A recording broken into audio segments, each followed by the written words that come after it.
Reka twongere tubifurize kumererwa neza, tunabifuriza amahoro y'Imana. Mwebwe mudukurikiye kuri channel yacu mwaramaze kola subscribe, ariko namwe mudukurikiye mukaba mutarakora subscribe ariko mukaba mukunda ibiganiro tubagezaho, namwe turabasuhuje. Ubu ngubu dukomeje kwa rugendo rwacu rwatangirwa kubagezaho ubusobanuro bw'ubwoko bw'inzozi butandukanye. Inzozi ni umurongo cyangwa se ni inzira ubwonko bwacu buduheramo amakuru bushaka kuduha mu gihe tuba dusinziye.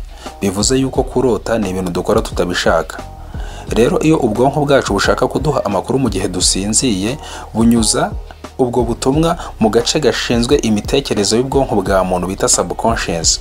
Hanyuma na subconscious ishobora kukugezaho ubwo butumwa yahawe n'ubwonko ibinyujije mu kintu utazi, mu nyamaswa cyangwa se mu muntu. Ahangaha reka turebe icyo kurota umubyeyi wawe bisobanura. Ahangaha turavuga ku kurota mama wawe icyo bisobanura mu buzima busanzwe.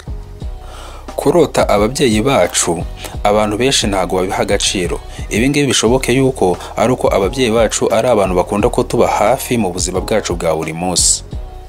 Nubwo bimeze gutya, ubushakashatsi butubwira yuko inzozi zose zerekeye ku kurota umubyeyi utagomba kuzirengagiza cyangwa se uzipinge, kuko ngo aka gace k'ubwonko gashinzwe imitekerereze ya muntu niho kanyuza amakuru akomeye kaba gashaka kugeza ku muntu warose izo nzozi.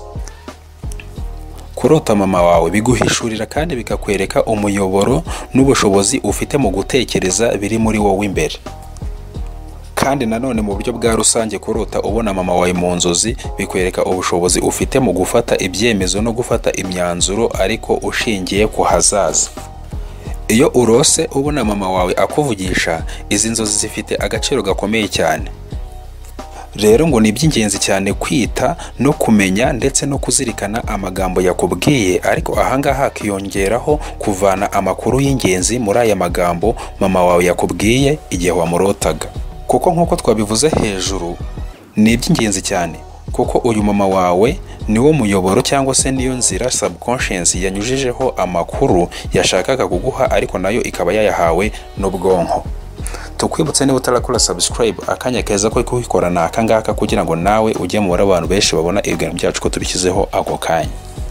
Izi nzozi zose zo kurota mama wawe muri rusange nanone zikwereka ububasha n'imbaraga wifitemo zo kwifatira ibyemezo by'ingenzi mu buzima bwawe, kandi zishobora kuba ziguhishurira umuntu ugiye kuzaza mu buzima bwawe kandi uzagufasha mu bibazo uzanyuramo mu buzima uzaba uri kugenda unyuramo muri iyo minsi. Ubwo rero nanone mu buryo bwa rusange kurota mama wawe akaba ari ikimenyetso kikwereka yuko uzabona ubufasha buturutse ku bantu utari witeze. Menya yuko kurota mama wawe ushobora kumurota waba umufite muri kumwe cyangwa se no mu gihe waba utamufite ngo mube mukiri kumwe nabwo ukaba wamurota. Reka tubagezeho uburyo 12 bwo kurota mama wawe, tubabwire icyo bisobanura ndetse n'icyo bihishura. Tukwibutse niba utarakora subscribe, akanya keza ko kuyikora ni aka ngaka. Numara kuyikora ukande kora ako kantu kameze nk'inzogera kugira ngo nawe ujye mu mubare w'abantu benshi babona ibiganiro byacu ko tubishyizeho ako kanya. Uburyo bwa mbere ushobora kurota ubonamo mama wawe ni ukurota ubona usangira na mama wawe.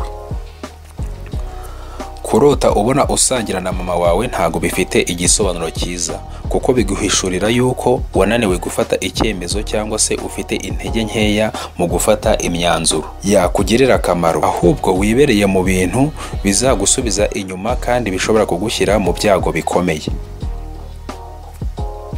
Uburyo bwa kabiri ushobora kurota ubonamo mama wawe ni ukurota uba mu nzu ya mama wawe, ukaba ari umuntu mukuru waravuye iwanyu utakibana n'ababyeyi, noneho wajya kurota ukarota ubona uba mu nzu ya mama wawe. Kuba uri umuntu mukuru utakibana n'ababyeyi bawe warangiza ukarota uba mu nzu ya mama wawe, izi nzozi ziguhishurira yuko ibihe ubayemo hari isomo rikomeye byakabaye bigusigira. Kurota uba mu nzu ya mama wawe ni ikimenyetso kikwereka yuko amahitamo wagize mu buzima ari amahitamo mabi cyangwa se wagize amahitamo adakwiye.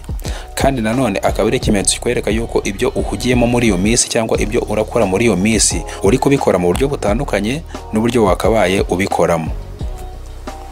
Uburyo bwa gatatu ushobora kurota ubonamo mama wawe ni ukurota ubona mama wawe akugira inama. Kurota ubona mama wawe akugira inama mu nzozi, izi ni inzozi nziza, kuko izi nzozi zikwereka yuko ufitemo ubushobozi bwo gukora ibyo wateganyije gukora kandi ukabikora mu nzira nziza. Izi nzozi ziguhishurira yuko wifitemo ubushobozi bwo gukora ibyo wateganyije gukora kandi ukabikora neza. Rero ngo mu gihe ugize ubwoko bw'inzozi ugomba kurushaho kumenya gufata ibyemezo neza kandi ukabifata mu buryo nabyo bigufasha gukora ibyo wiyemeje mu nzira nziza.